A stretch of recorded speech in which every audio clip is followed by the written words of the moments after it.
Good morning students. Today now we start EVS chapter number 15 our country. So now we start reading. The name of our country is India. हमारी country का जो name है बेटा क्या है? India. किस country में हम कहते हैं? We live in India. It means international diamond in Asia. International diamond Asia का क्या है? वो एक इंटरनेशनल डायमंड है. India is located in the continent of Asia. जो कॉन्टिनेंट एशिया क्या है? कॉन्टिनेंट है. ठीक है. उस कॉन्टिनेंट जो इंडिया है वो कहाँ लोकेटेड है? कॉन्टिनेंट एशिया के अंदर वो क्या है? लोकेटेड है.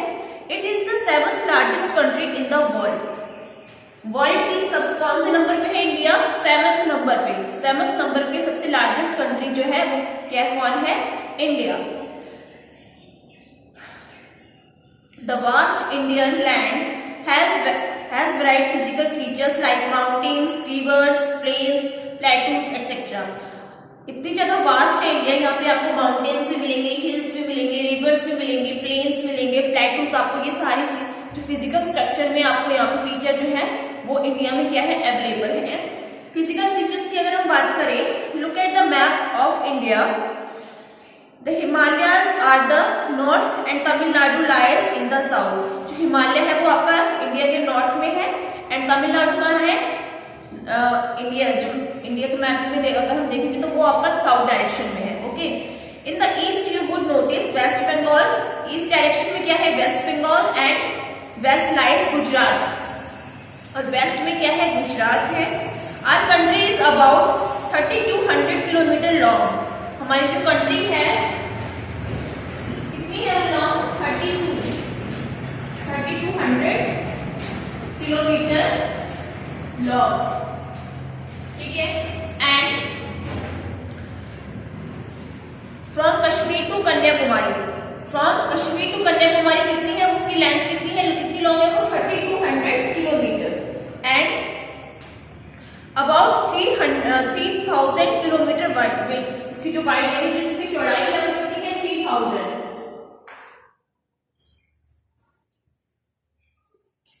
ओके. इतनी लंबाई है इंडिया की. चौड़ाई कितनी है? 3000 kilometre. From Gujarat to Arunachal Pradesh.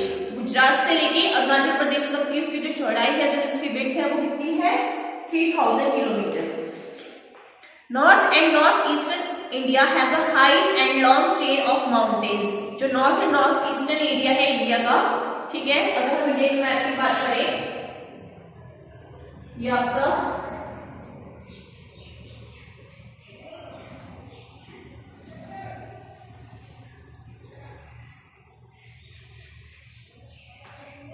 Wait a second, मेरी पिक्चर थोड़ी इतनी क्लियर नहीं है बट मैं एक बार देख के बना सकती हूँ थोड़ा सा.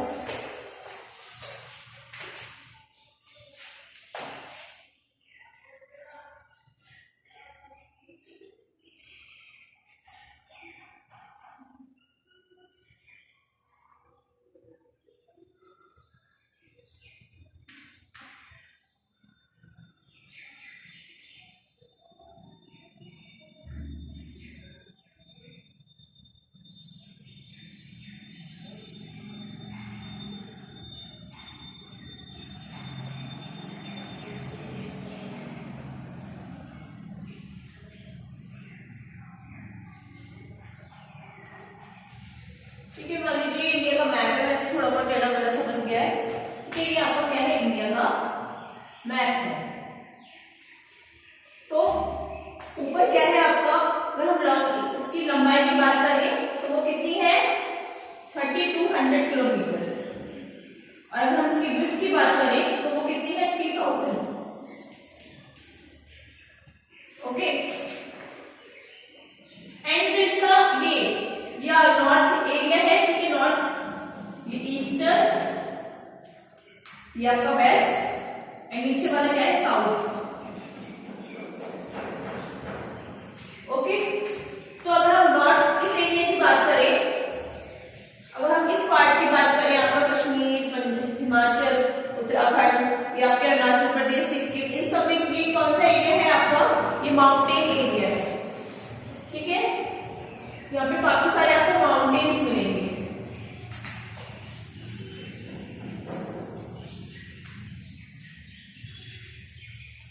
ठीक है, जितना भी आपको उत्तरी भारत, पूर्वी भारत है, यानी नॉर्थ एंड ईस्टर्न एरिया है, ये सारा इसलिए कैसा एरिया आपका माउंटेन एरिया है, ठीक है। यहाँ पे आपको माउंटेन्स मिलेंगे, पहाड़ी एरिया है, बहुत ज्यादा कोल्ड एरिया है ये आपका। And north and north east India has a very high long chain of mountains, काफी हाई माउंटेन्स आपको यहाँ पे और एक चेन मिलती है माउंटेन्स की आपको यहाँ पे, ठीक है। They are the Himalayan ranges, जिसको जो क्या है हिमालय रेंजेस है।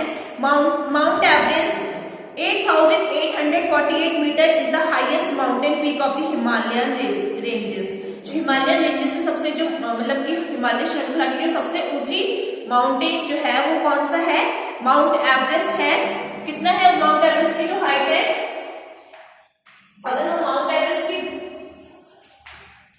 हाइट की बात करें, ठीक है, माउंट एवरेस्ट की हाइट की अगर हम बात करें बेटा, तो माउंट एवरेस्ट की जो हाइट है वो है 8,848 किलोमीटर, ठीक है, इतनी हाइट है। और ये सबसे हाईएस्ट माउंटेन है, ठीक है, हाँ, हाईएस्ट माउंटेन पीक है हिमालयन रेंजेस की, which is also highest peak of the world. It lies Nepal neighbourhood country of India.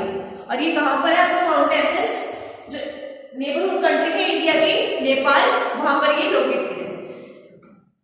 Next K2 is the second highest peak in India. जो K2 है वो second number पे second highest peak है India की। Top of the Himalayas is always covered with snow.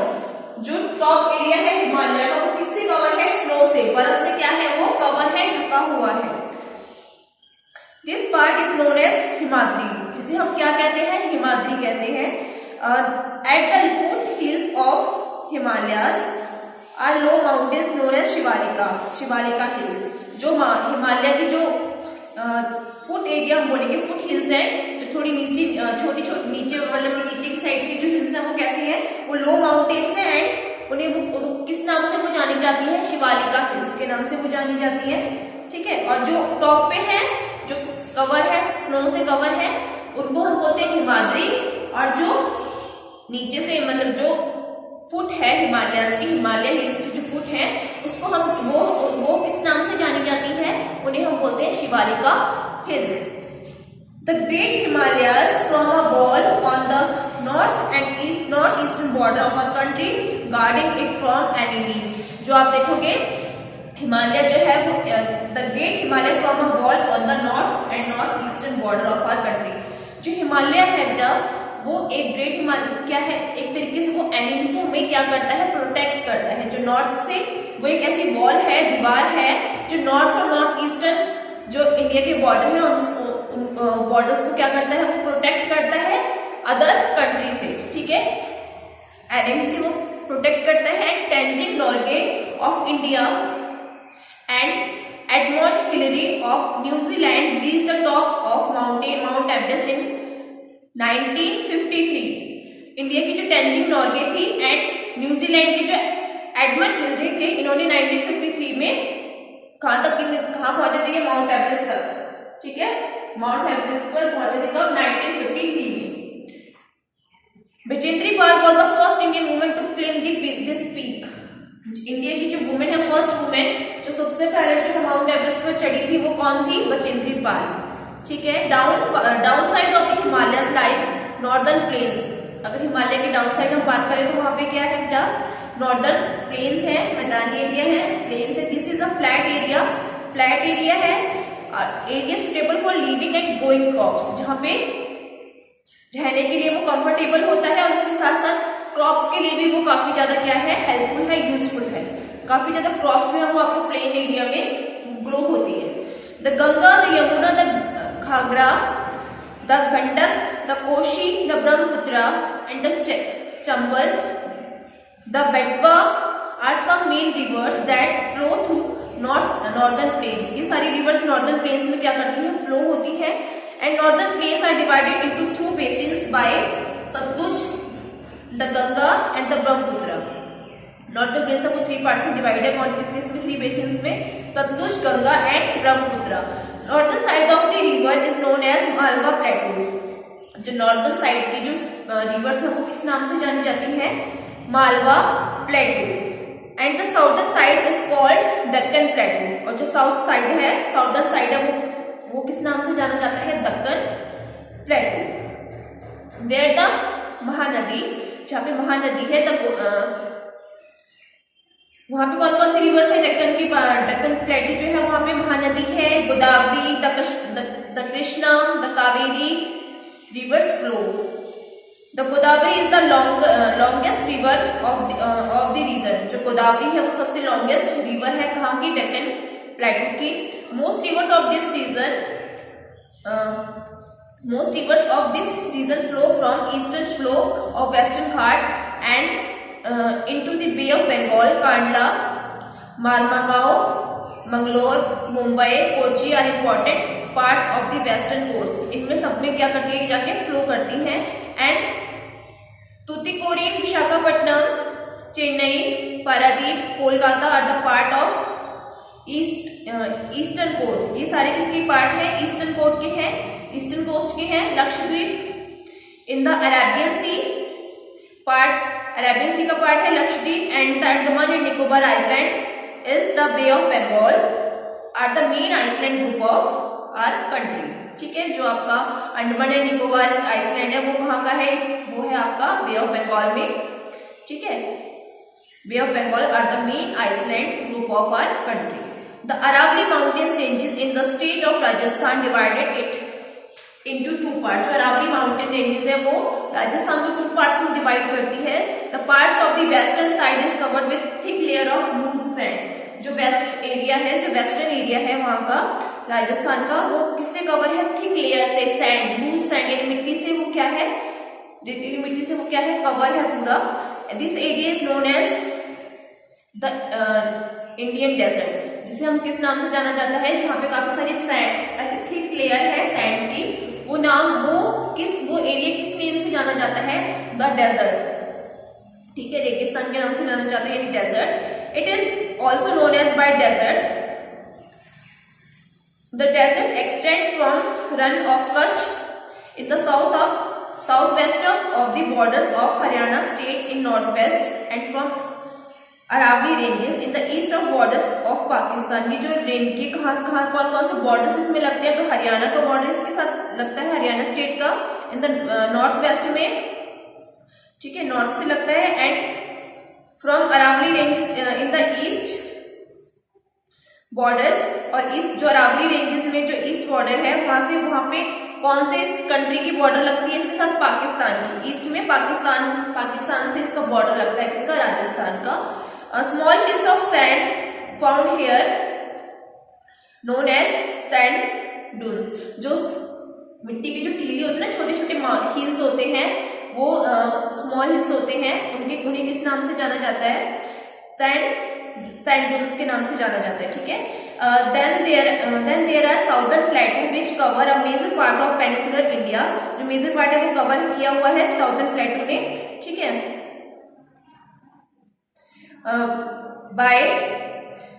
bounded by Aravali Hills is northwest, Rajmahal Hills is Chota Nagpur in the west and Eastern Ghat is in the east. ठीक है, Aravalli hills ने north west को bound किया हुआ है. राजमहल ने जो आपकी राजमहल हिल्स है उसने छोटा नागपुर वेस्ट से उसको कवर किया गया है. एंड ईस्टर्न घाट ने ईस्ट डायरेक्शन से क्या किया है, इंडिया को कवर किया हुआ है. ठीक है. A large number of reverse flow through southern प्लेटू से ज्यादातर रिवर जो है वो क्या करती है, फ्लो होती है. The Narmada river flowing westward divides the plateau region into 2 parts. जो प्लेटू फ्लो वो रीजन को क्या करती है, 2 पार्ट्स में डिवाइड करती है. कौन, जो आपकी नर्मदा रिवर है. ठीक है. Climate, average weather condition of a place is known as a climate. किसी भी एरिया का जो एवरेज जो वेदर होता है वही आपका क्या कहलाता है, that is called climate. The climate of a country is not same everywhere. हमारे कंट्री का जो क्लाइमेट है वो हमेशा सेम नहीं रहता। यहाँ पे सर्दी आती है, गर्मी आती है, ठीक है। यहाँ पे आपको विंटर मिलेगा, विंटर सीजन, फिर समर सीजन, फिर रेनी सीजन, ठीक है, स्प्रिंग सीजन, ये सारे सीजन जो है आते हैं, ठीक है। तो हमेशा जो एवरीवेयर हमेशा जो इसका टाइम है वो जो क्लाइमेट है वो चेंज होता रहता है, एक जैसा नहीं रहता है।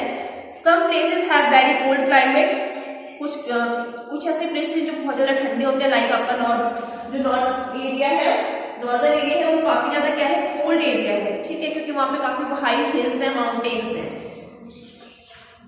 Some places have very cold climate, whereas other places have very hot climates. और कुछ एरियाज में काफी हॉट क्लाइमेट रहता है, लाइक आपका साउथ में अगर हम चले जाएंगे काफी हॉट क्लाइमेट रहता है, और वहीं नॉर्थ में जाएंगे तो बहुत ज्यादा कोल्ड क्लाइमेट रहता है, ठीक है।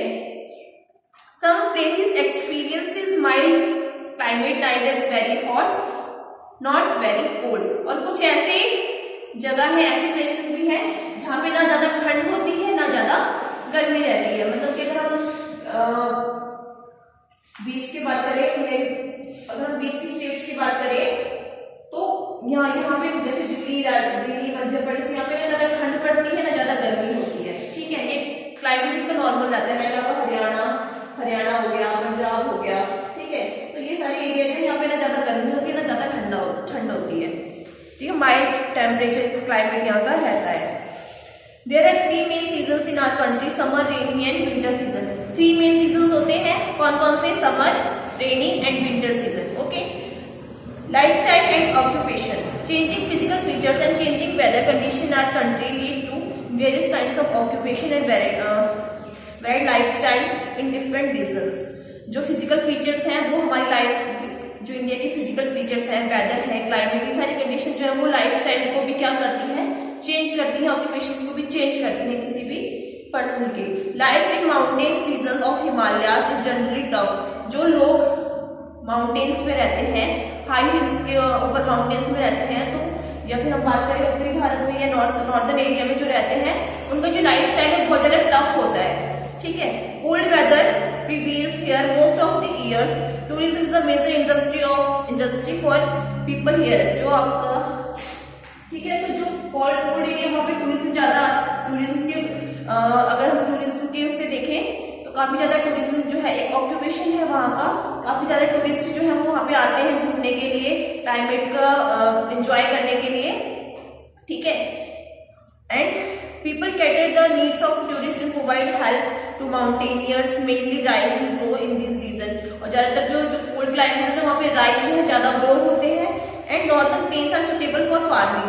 जो नॉर्दर्न जो एरिया है वो फार्मिंग के लिए, कृषि के लिए बहुत ज्यादा अच्छा है। Availability of river water of irrigation and fertility of soil make the region suitable for agriculture. क्योंकि यहाँ पे वाटर भी, रिवर्स है काफी सारी, तो इजीली इरिगेशन हो जाता है, ठीक है, सिंचाई हो जाती है। सॉइल जो है वो फर्टाइल सॉइल है, उपजाऊ मृदा है, मिट्टी है, तो जिससे क्या होता है वो सुटेबल है एग्रीकल्चर के लिए। Crops like rice, sugarcane, oil, seeds, jute, cotton, wheat, pulses etcetera are grown in the abundance in our country. Best कौन कौन सी क्रॉप जो है ज्यादातर जो है ग्रो होती है, तो वो आपका हो गया rice, sugarcane, oil seeds, jute, cotton, wheat, pulses, ठीक है। ज्यादातर ये क्या होती है, ग्रो की जाती है। West Bengal and Assam are tea producing states हैं। असम और बंगाल कौन सी स्टेट्स हैं जहाँ पे ज्यादा मात्रा में क्या किया जाता है, लार्ज अमाउंट में जो टी है यानी आपकी जो चाय पत्ती है वो ग्रो की जाती है। Coffee in produce in the state of Tamil Nadu and Karnataka. Tamil Nadu और कर्नाटका में कॉफी ग्रो की जाती है।